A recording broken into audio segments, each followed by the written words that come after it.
টাকায় অনেকে বিক্রি হয়ে যায়।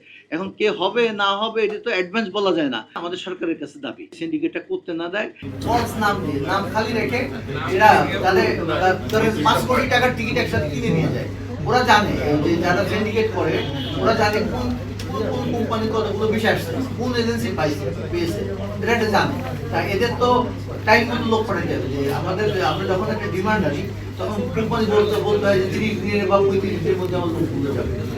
কোনো কোম্পানি বলে 14 দিনের ভিতরে আমার লোক, ওরা এই টাইমটা জানে। ওই টাইমের টিকিটগুলো ওরা এয়ারলাইন্সের কিছু অসাধু কর্মকর্তা আছে তাদের সাথে তারা ওই যে টিকিটগুলো বুকিং দিলে আমরা বুকিং দিতে গেলে আপনি বিমানে যে দেখেন টিকিট বুকিং দিতে পারেন নাকি, যখন আপনি বুকিং দিতে যাবেন বলে আমার ঠিক নেই, কিন্তু প্লেনে গেলে সব প্লেনের মধ্যে সব গেলে সব। এই যে দাতু আমিন, রুহুল আমিন এরা এবং আরেকজন আছে, অন্য সব কিন্তু মালয়েশিয়ায় আছে এখন। হ্যাঁ, সিঙ্গাপুর মালয়েশিয়া এই জায়গায় তারা থাকে। হ্যাঁ, আর দাতু আমিন তো ওই জায়গায় রেসিডেন্ট। দাতু আমিন তার সর্বোচ্চ দিয়ে, কারণ ওই জায়গার কোনো মিনিস্টারি বা কোনো লোকজন তার পয়সা দিয়ে কিনতে বাকি নাই। এখন তারা চেষ্টা করতেছে আমাদের এই সরকারের লোকজনরা কেনার জন্য। তার টাকায় তো আপনারা জানেন টাকায় অনেকে বিক্রি হয়ে যায়। এখন কে হবে না হবে এটা তো অ্যাডভান্স বলা যায় না। তারা চেষ্টা করতেছে, আমরা জানি তারা চেষ্টা করতেছে, ওই জায়গা তারা ম্যানেজ করছে।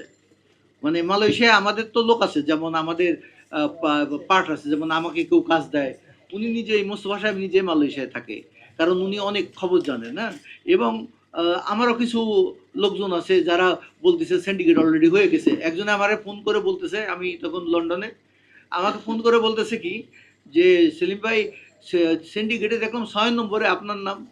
আমি বললাম পৃথিবীতে একটা মাত্র ব্যক্তি আছে যে সিন্ডিকেট হলে কোনদিন জীবনে ব্যবসা করবে না। আমি মালয়েশিয়া 2006 সালে ওপেন করাইছিলাম। কোনো সিন্ডিকেট হয়েছিল কিনা প্রতিটা ইয়ের কাছে জিজ্ঞেস করেন, কোন সিন্ডিকেট হয়েছিল কিনা। তাতে বাইরাতে প্রায় 100 কোটি টাকার মতো আমি আর্ন করে দিয়েছি।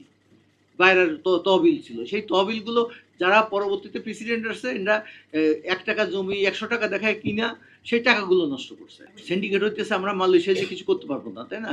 আমাদের অবস্থান হইতেছে আমাদের সরকারের কাছে দাবি যে আমাদের সরকার যাতে এই সিন্ডিকেটটা করতে না দেয়, কারণ এই বৈষম্যমূলক সরকার বর্তমান সরকার এবং ডক্টর ইউনূস সাহেব উনি পৃথিবীর 5 জন নামকরা লোকের মধ্যে একজন, আর ওনার মতো সৎ ব্যক্তি আমি ওনাকে খুব শ্রদ্ধা করি, এবং ওনার মতো ভালো ব্যক্তি আমার দৃষ্টিতে বাংলাদেশে আমি কাউকে দেখিনি। আমার সাথে ওইভাবে ব্যক্তিগত খুব সম্পর্ক না হইলে অন্তত 2, 4, 5, 10 বার একসাথে প্লেনে বসে আসার সুযোগ হয়েছে।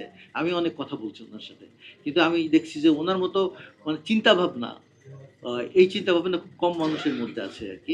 এবং তাকে পুরো পৃথিবী ওইভাবে সম্মান দেয় দেখেন। তা কাজেই উনি থাকতে এই সিন্ডিকেট হবে না আমি মনে করি। তারা যতই চেষ্টা করুক, আমরা আমাদের তরফ থেকে চেষ্টা করব। আমি আমার ভাইদের বলছি যে ডক্টর ইউনূস যতদিন এখানে প্রধান উপদেষ্টা আছে ততদিন সিন্ডিকেট হবে না। তাইতেই কেউ বিক্রি হয়ে যাক আর কেউ লুটপাট হয়ে যায়, কোনো সমস্যা নেই। আমি ডাইরেক্ট ওনার কাছে যেতে পারবো।